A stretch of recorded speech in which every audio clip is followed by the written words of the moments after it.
your basic chart here. Don't really know what it's going to do we? No idea.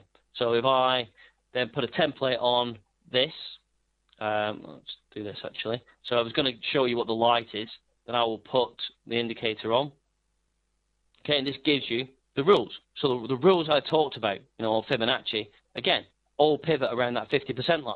So once we hold below the 50%, then again, what's your rule? Rule 5. Rule 5, okay, if long exit, if short, the market's selling off, go close below it. Oh, okay then, rule 5. What have we just made? On rule 5, we've just made 18.6 ticks.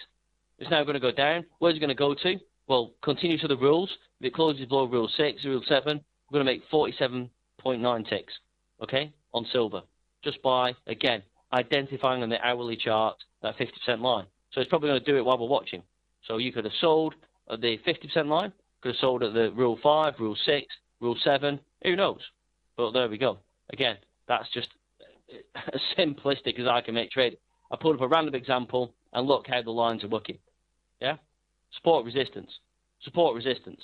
Support, resistance. What's that going to be? That's right, guys. Support, resistance. Not coincidence, is it? It's not some magic trick. So other things I've got that can help you, got a bias. Okay, my own unique bias. So I'll put that on, and it'll tell you at certain points, what's a good trade.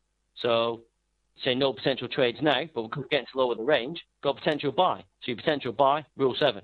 Okay? If you get the full version, obviously there's lots of different lines you can buy at. But again, going off them basic scenarios, there we go. So track anything you want on. Okay? There we go. Fibs, below 50, support resistance, breakthrough. Okay, looking for potential buy again. For market, sell below rule 7, made money. Dollar CAD. Oh, interesting. Okay, look how the markets are made support on rule 6. Okay, get to rule 7. So interesting. Yeah, we break these upper points and hold on rule 4. We're back to that 50% point. Euro Aussie dollar. Again, we're on the 50% now. So what's going to happen? Found resistance on rule 1 and 2. So we hold below that 50%.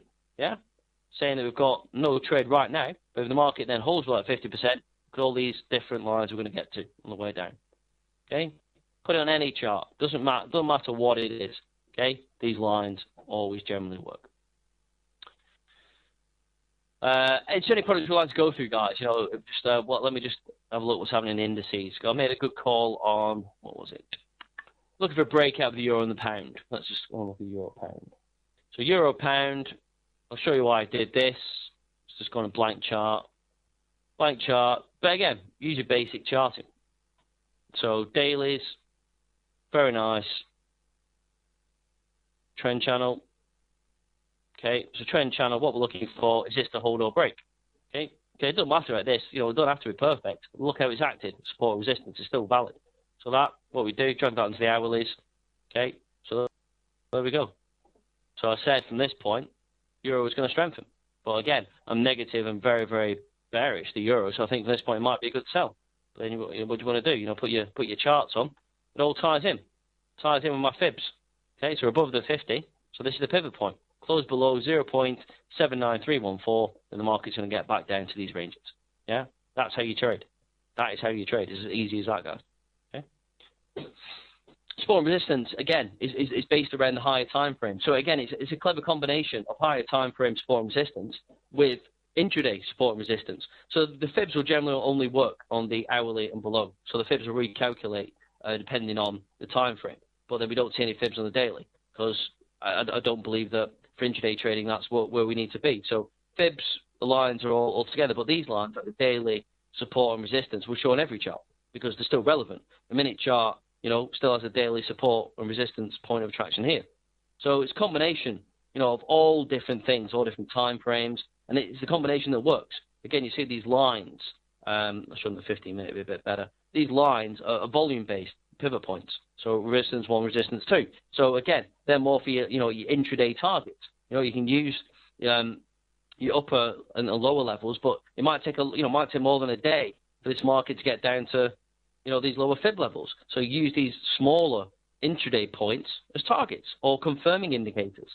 Again, it's all about using things in the right kind of way. We've got individual candle pivots.